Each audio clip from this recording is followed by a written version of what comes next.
All right, we're in the second week of our remote learning, and we're talking about Vietnam. Vietnam is a war that's going to last for 1964 until 1975. It's a defining part in our country's history. In some ways, it's the first war that America's ever lost. We never lost a major battle there. We won every single major battle, and yet overall we left. And we'll talk about today in another segment.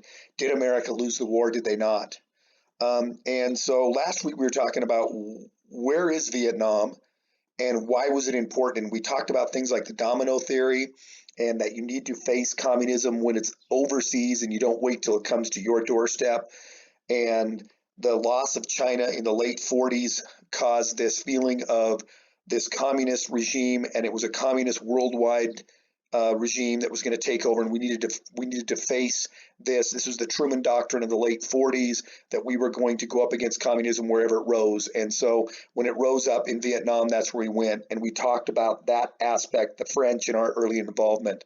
So we left off with talking about how the war was going to look like, and it was very different than wars that we had fought, very differently than especially the European theater over in World War II, somewhat similar to the Pacific theater, the climate in that.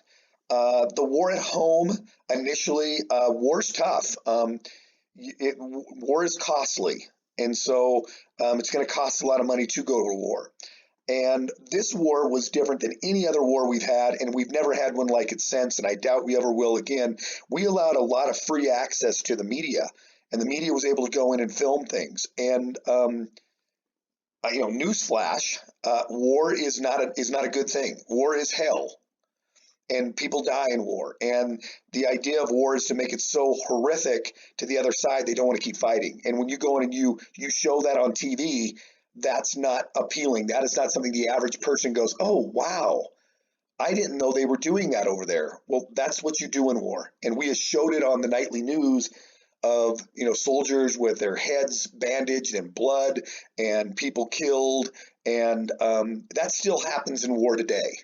I remember when we had the Desert Storm, we didn't film what the Americans did to the Iraqis, but what we did to them was we basically strafe run them with those warthogs, those A-10s that we have out here at Gowan Field, and killed roughly 100,000 troops in about 15 minutes, because for some reason Saddam Hussein thought that he could just lay in the sand, and we explained to him technology. So we don't have that anymore. We are going to have, between 1961 and 1967, 16,000 American soldiers die. That's going to increase a whole bunch. We're going to have 51,000, people die overall. And it became a credibility. The public, there was a credibility gap, and people started to not trust the United States and what they were saying, what was going on. And so that's where protests are going to come, and there's going to be a slow erosion of popularity in the war. The war is different in this respect. We had World War II, World War I, where we had the draft. The Korean War, we had the draft. But in Vietnam, it's just bizarre. All males had to register for the draft. That's still true today. Good news, girls, we also are going to have you register from here on out too, because you're going to get a chance to do this for the first time. Yay for that. If you had a medical deferment, you could be excused. That's the same as it was in every other war too. But the difference is this point number 3. If you were going to college, you could have a college deferment. What? A college deferment? World War II, Elvis Presley, Joe DiMaggio, one of the greatest baseball players of all time, Joe Louis, all were involved in World War II. These were very iconic people. No one got a deferment. In Vietnam, we said if you're smart and you had money and you were going to college, you didn't have to go. We were only going to take the Joe Doughhead that was just a regular person working. And 80% of the American soldiers that went into the war effort came from the social economic levels of poverty. Well, if you're not very rich and you're not very bright, are you sure you want those guys being the ones that are going to run your war? That's going to cause a problem. And it became a issue back to Americans that it was definitely the working man's war, and it wasn't the elite rich man's war. African Americans accounted for only 10% of the overall population, but 20% of all the deaths in Vietnam came from African Americans. And very early on, Martin Luther King pointed out to the country that, hey, wait a minute, hey, white guy, you can't have it both ways. If the black guy isn't smart enough and he isn't bright enough and he's not moralistic enough to hold down jobs and be allowed to live in any neighborhood, then we're not the guy you want leading your army. And yet we are the guy leading the army. And he said, so that's where the discriminatory actions of the United States in Vietnam were exploited to say you can go and die for your country, but you can't ride on the same bus. You can go die for your country, but you're not allowed to vote in a lot of places in the South. And people started to look at that and say, wow, that's a big problem. Women were more, they were still not allowed to serve in combat, but they served in traditional roles as nurses and Red Cross and that, much like they were in World War II and Korea and that, but I think you saw a larger number of them being involved. Where did the opposition to Vietnam come about? Because in 1964, when the war was officially declared, we had military advisors and that over there. We had the CIA over there before then, but when it was declared, the Vietnam War was extremely popular. Over 90% of Americans favored getting involved. So how does it start? Well, we're going to have a term called a new left, and that's primarily young people became socially active and believed that the nation is somewhat like today. It should move more towards socialism. Socialism is the idea that we're going to go buy pizza. In capitalism, you go, hey, listen, if you put money in for the pizza, you get to have some of the pizza. If you didn't put any money in towards the pizza, we'll be the ones who decide if you're going to get pizza, and the chances of you getting it are extremely rare. In socialism, hey, everybody gets a piece of the pizza. Hey, I want a piece of pizza. Well, you didn't put any money in for the pizza. No, it's all of our pizzas. We all should have a piece. So you can imagine young people are more in favor of socialism than older people, because older people have worked and they've acquired things, and they're like, no, it's not our car. It's my car. I bought the car. It's not our house. It's my house. I bought the house. And so we were the young people had always and has still are today moving towards that. And they had a group called the Students for Democratic Society. And this was a left group, a socialist group that started to become agitated that why we were involved in Vietnam. That's the same today. If you go to any college campus, it's probably more intensified today. It was very intensified in the later part of the 60s. You also had the free speech movement that gained prominence here on the West Coast, particularly on the University of Cal Berkeley, about what was going on and why are we being lied to about what's going on in Vietnam. These two groups are taking a look at college as a general, saying, why do we have to have a dress code? Can you imagine people used to have a dress code to go to certain functions, certain things? They had curfews in dormitories. You had dormitory regulations.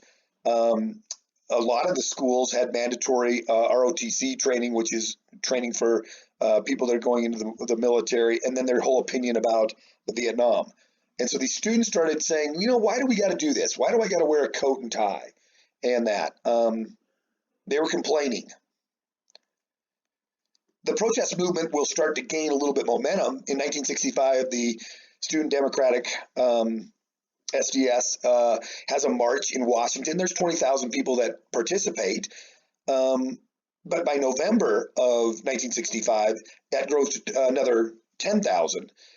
Johnson then will turn around and say, hey, college students, if you bite the hand that's feeding you, we'll make that really tough on you. And so high school students and college students, if you're going to go out and do this, you're going to call America a terrible place and the war is terrible, then you're going to get kicked out of college, and now you're no longer having that deferment and you're going to Vietnam. So he made that clear. That agitates more people, and more people start to join into it. It's much like today, if you tell a young student or a young person not to do something, that's the best way to get them to do it. I do it with my boys all the time. I tell them, don't clean your room. You can't clean your room no matter what. Don't clean your room. And then, my God, I'm not going to do it. You tell me, Dad, they clean their room. Students felt that it was a civil war in Vietnam. It was between the North and the South. It had nothing to do with the United States, and we shouldn't be involved with it in the first place. Yeah, and I get that. But that's the age-old question: is the world a better place when America sits out and doesn't do anything, World War One, we had people from Germany in our country, just as much as we had from France and England. Why are we getting involved in a war where we have everybody from all parts of that conflict in our country? We should have never got involved. It was totally a capitalistic, based off of money. Okay, you can make that argument. Yeah, there's validity to it. In World War II, when we don't get involved in the war, and we could have stopped Hitler in 1936 when he had no power, and avoided having all of World War II and the decimation of both the European and Pacific theater, that states that, yeah, America should be a leader, and leaders lead, and you get involved, and the world is a safer place when we are involved. Who's right? That's for you to decide. But that's where the students were coming from. They felt that the war was morally unjust. And that started to grow, especially 67, 68, when we started having the Tet offenses and that more and more people are getting involved. The Hollywood and a lot of entertainers became involved. Entertainers are typically on the left side, more liberal in that. They were against it. And young men started to say, we're not going to do this. It grows. The nation is divided into what we call doves and hawks, and doves are very much opposed to war, and hawks are not in favor of killing each other. I don't think I'd go that far, but I would say hawks are in favor of stopping something before it gets out of control, and that sometimes the best thing you can do is have military action. By 1967, still 70% of the country is in support of the war, and President Johnson is determined to end this thing. So he's going to up the ante. He's gonna put more and more troops into it. So what happens in 68 is what really turns the war bad. In 1968, we're being told we're going to win the war, and it's just a matter of time. And on the Chinese New Year, we're going to have what's called the Tet Offensive. And the Tet Offensive was the surprise attack in South Vietnam, in the capital of South Vietnam, in Saigon, by the Viet Cong. That's the not the Viet Minh of the North, but the Viet Cong are the infiltrators, and they do this on January 30th, and they overrun and they take a lot of bases and strongholds of the United States and the South Vietnamese. And we're being told, wait a minute, we're winning this war, and the North are able to come into the capital. And so Americans are really, really going to become frustrated with this. Now, what a lot of people don't remember is, yes, we do get overrun, but within a month and a half, I believe, outside of 2 months, we take back everything that we had lost and quite a bit more from the North. So we get hit in the mouth. Little brother comes and smacks us in the mouth, but big brother comes back and puts a can of whooping back on him.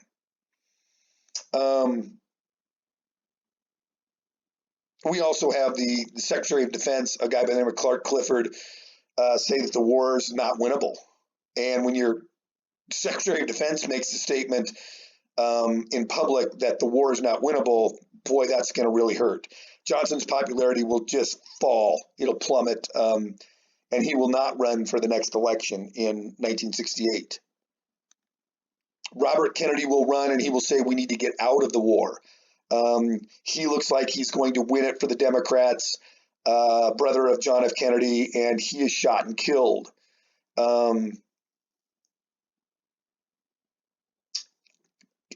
So it looks like Kennedy's going to win to become the next president, as once Johnson drops out, but he's going to be shot and killed, and now the Democrats are left scrambling for another candidate.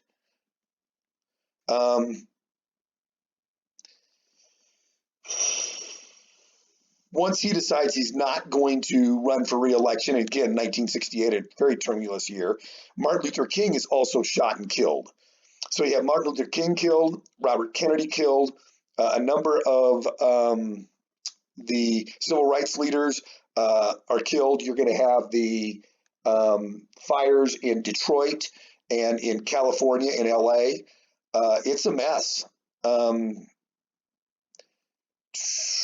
Next, you've got college riots on college campuses with Kent State and the Kent State incidents, where you're going to have students shot and killed by the ROTC people.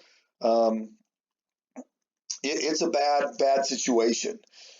In the last second after Kennedy is killed in the summer, end of the summer, just before we're going into the tail end of the race, you're going to see that the Democrats are going to put up Hubert Humphreys to run against Richard Nixon. And they have the National Democratic Convention where it's chaos on TV. The mayor of Chicago has to mobilize 12,000 Chicago policemen and 5,000 National Guards to put down protests. And it's being broadcast again on CBS with Walter Cronkite. And the people are watching this going, what in the world is our country turning into? This is insane. And the average person said, I'm not voting for this.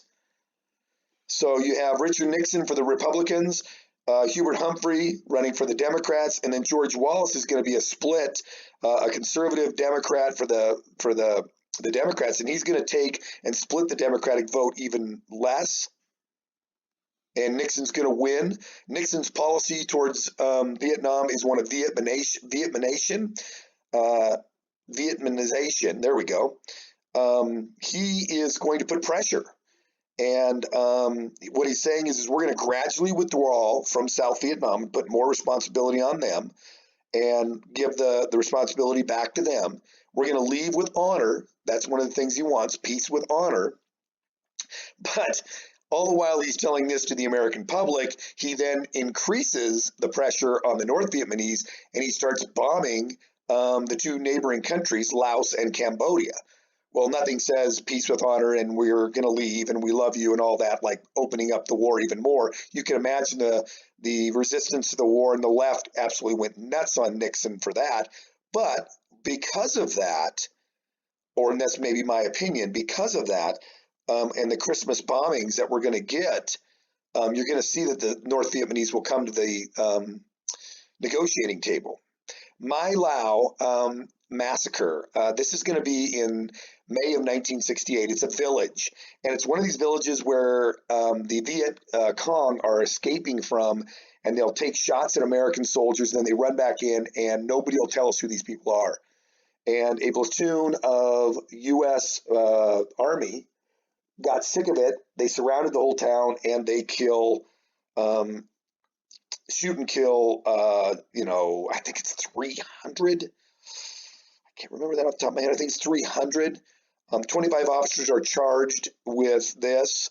And then the American public on TV find out about it. And again, that's just going to make this thing even go farther down. It's just now you've got the whole country pretty much against it. We'll talk about Kent State here in just a little bit, but Kent State is where you have this massive student uprising, and not a good idea to tell someone with a gun that he's a punk and he's a baby killer and that, and taunt them and throw rocks at them. That ended badly for the students. 4 people are going to be left dead, and we're going to listen to a song here, and they're by Neil Young called "4 Dead in Ohio." Tell your parents about that. If they're older, they'll appreciate that one. We'll have another incident like this on an all-black college campus in Jackson State where 12 are wounded and 2 are killed. Finally, you're going to have what's called the Pentagon Papers, and the Pentagon Papers is a leaked document from the former Defense Department, a guy by the name of Daniel Ellsberg, that the U.S. government really doesn't have a strategy or winnable strategy for Vietnam. And when that happens in 1971, America has lost all faith and trust in this. In March of 1972, North Vietnamese Vietmen launched another large attack against the South Vietnam. It's the biggest one since the Tet Offensive, and that's when Nixon responds with just flat out pummeling the North Vietnamese cities. He orders the mining of Hanoi Harbor, where Chinese and Soviet supplies are being brought in. The countries, we're at a stalemate because of the bombing. Henry Kissinger goes and tries to win peace with the North Vietnamese at the end of 72. And he's going to win re-election by saying we're going to get out. And he gives a Christmas present back to the North Vietnamese, where he's going to drop 100,000 bombs. That's a lot over an 11-day period. and they're going to come to the negotiating table, and we're going to negotiate peace in January of 27th of 1973, and get out on March 29th of 1973. By 1975, the North Vietnamese have captured South Vietnam, and the U.S. Refused to send troops like we said we would in the peace agreement. So now we're going to take a look at, well, who's right? We'll take a look at two viewpoints, and you guys decide who's right on what happened. So that was quick, guys. I'm going really fast, but I didn't want to make go too long for you. So there you have it, Vietnam in two quick lectures.